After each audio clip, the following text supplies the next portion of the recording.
एक ऊंची पहाड़ी पर एक पुराना हॉस्टल हुआ करता था। लोग उसके बारे में डरावनी कहानियां सुनाते थे।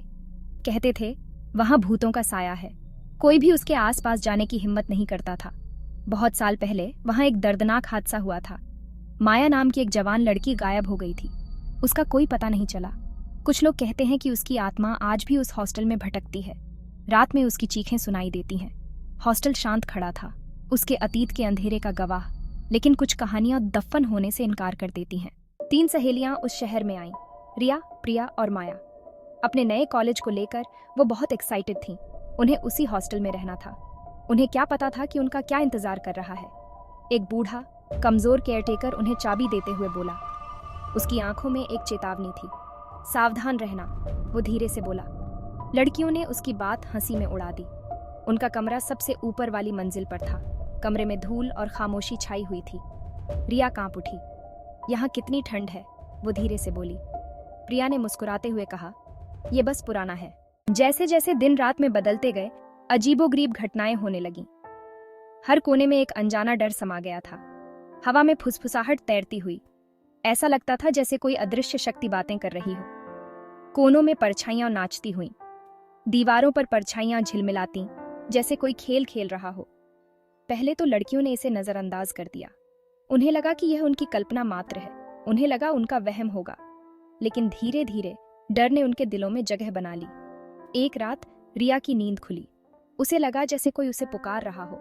उसे एक धीमी गुनगुनाहट सुनाई दी। यह आवाज बहुत ही रहस्यमयी थी। ऐसा लग रहा था जैसे आवाज हॉलवेज से आ रही हो। हर कदम पर वह आवाज और तेज होती गई। उसने धीरे से दरवाजा खोला। उसके हाथ कांप रहे थे। उसके चेहरे पर ठंडी हवा लगी।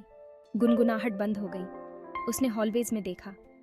वहां कोई नहीं था, लेकिन उसे ऐसा लगा जैसे कोई है, जैसे कोई उसकी हर हरकत पर नजर रख रहा हो, जैसे कोई उसे देख रहा है। उसकी रीढ़ की हड्डी में सिहरन दौड़ गई। उसने जल्दी से दरवाजा बंद कर लिया। उसकी सांसें तेज हो गईं। उसका दिल जोर जोर से धड़क रहा था। वह समझ नहीं पा रही थी कि यह सब क्या हो रहा है। भाग 4। कोने में साया। प्रिया को भी चीजें दिखाई देने लगी थीं। एक पल के लिए दिखने वाली परछाई। हॉलवेज के आखिर में खड़ी एक आकृति। उसने माया को इसके बारे में बताया, जिसने इसे स्ट्रेस बताकर टाल दिया। एक शाम जब वे पढ़ाई कर रही थीं, तो अचानक लाइटें टिमटिमाने लगीं और फिर सब अंधेरा छा गया। चीखें रात की सन्नाटे को चीरती हुई गूंज उठीं। वो माया थी। जब लाइटें वापस आईं, तो माया कांप रही थी। उसने कमरे के एक कोने की ओर इशारा किया। मैंने उसे देखा, वो फुसफुसाते हुए बोली। मैंने उस साए में एक औरत को देखा। भाग 5। अतीत से पर्दा उठाते हुए। यह कहानी हमें उस समय में ले जाती है जब रहस्य और भय ने एक साथ कदम रखा था। डर अब दृढ़ निश्चय में बदल गया था। रिया ने अपने अंदर की हिम्मत को जगाया और सच्चाई की खोज में निकल पड़ी। रिया ने सच्चाई का पता लगाने की ठान ली। उसने लाइब्रेरी में घंटों बिताए, पुराने दस्तावेजों और किताबों को खंगालते हुए। उसे लाइब्रेरी में एक पुरानी डायरी मिली। यह डायरी उस माया की थी जो रहस्यमय तरीके से गायब हो गई थी। वो डायरी उस माया की थी जो गायब हो गई थी। माया की कहानी ने रिया को अंदर तक हिला दिया। डायरी में प्यार, विश्वासघात और एक टूटे हुए दिल की कहानी लिखी थी। हर पन्ने पर माया के दर्द और पीड़ा की छाप थी। माया को प्यार हुआ था। उसका प्रेमी उसकी दुनिया था, लेकिन सब कुछ बदल गया। लेकिन उसके प्रेमी ने उसे छोड़ दिया था। माया का दिल टूट गया और उसकी दुनिया अंधेरे में डूब गई। अपने दर्द को सहन न कर पाने के कारण उसने हॉस्टल में अपनी जान दे दी थी। उसकी आत्मा अब भी वहीं भटक रही थी।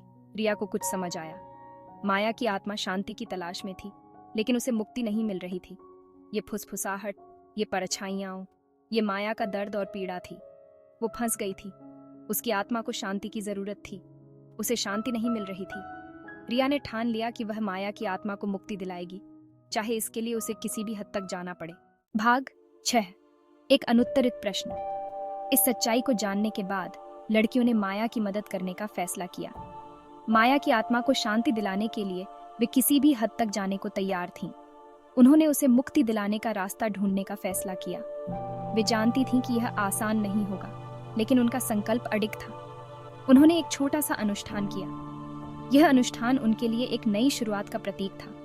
उन्होंने प्रार्थना की और माया के उस प्रेमी से माफी मांगी जिसने उसके साथ गलत किया था। यह माफी उनके दिलों में एक बोझ को हल्का करने का प्रयास था। हवा रुक गई। परछाइयां गायब होने लगी। ये एक संकेत था कि कुछ तो बदल रहा था। क्या ये काम कर गया था? क्या माया की आत्मा को शांति मिल गई थी? क्या माया को शांति मिल गई थी? उन्हें नहीं पता था। वे बस उम्मीद कर सकती थी। पहाड़ी पर बना वो हॉस्टल खामोश खड़ा था। उसकी खामोशी में एक अजीब सी गूंज थी, अपने राज अपने पास रखे हुए।